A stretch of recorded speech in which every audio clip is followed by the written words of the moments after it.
पहले की बात है। एक समृद्ध राज्य था जिसका नाम था सूर्यगढ़। उस राज्य के राजा थे न्यायप्रिय और दयालु राजा वीरेंद्र। वे अपनी प्रजा से बहुत प्रेम करते थे और हमेशा सच और न्याय का साथ देते थे। लेकिन उसी राज्य में एक चतुर चोर भी रहता था जिसका नाम था चतुरलाल।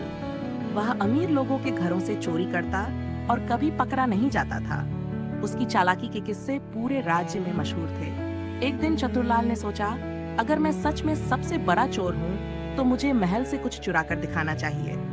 उसने योजना बनाई और रात के अंधेरे में महल की ओर निकल पड़ा। महल के चारों ओर कड़ी सुरक्षा थी, सैनिक पहरा दे रहे थे। लेकिन चतुरलाल ने अपनी चालाकी से पहरेदारों को चकमा दे दिया। वह खजाने के कमरे तक पहुंच गया। वहां सोने चांदी के गहने और हीरे जवाहरात चमक रहे थे। जैसे ही उसने एक कीमती मुकुट उठा, पीछे से आवाज आई, रुको। चतुरलाल घबरा गया। उसने मुड़कर देखा, सामने खुद राजा वीरेंद्र खड़े थे। राजा ने कहा, तुम बहुत चतुर हो। मैं कई दिनों से तुम्हें पकड़ना चाहता था, लेकिन आज मैं खुद पहरा दे रहा था। चतुरलाल ने सिर झुका लिया।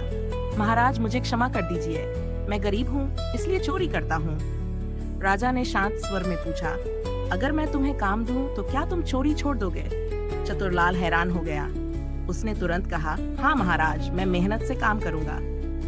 राजा ने उसे महल की सुरक्षा का काम दे दिया। तुम इतने चतुर हो कि अब कोई भी चोर महल में घुस नहीं पाएगा। धीरे धीरे चतुरलाल ईमानदार बन गया। उसने अपनी चालाकी का इस्तेमाल अच्छे कामों में करना शुरू कर दिया। अब वह राज्य का सबसे विश्वसनीय प्रहरी बन चुका था। कुछ वर्षों बाद लोग उसकी ईमानदारी की मिसाल देने लगे। सीख, गलती करने वाला हर इंसान बुरा नहीं होता। सही मार्गदर्शन और अवसर मिलने पर कोई भी बदल सकता है। अगर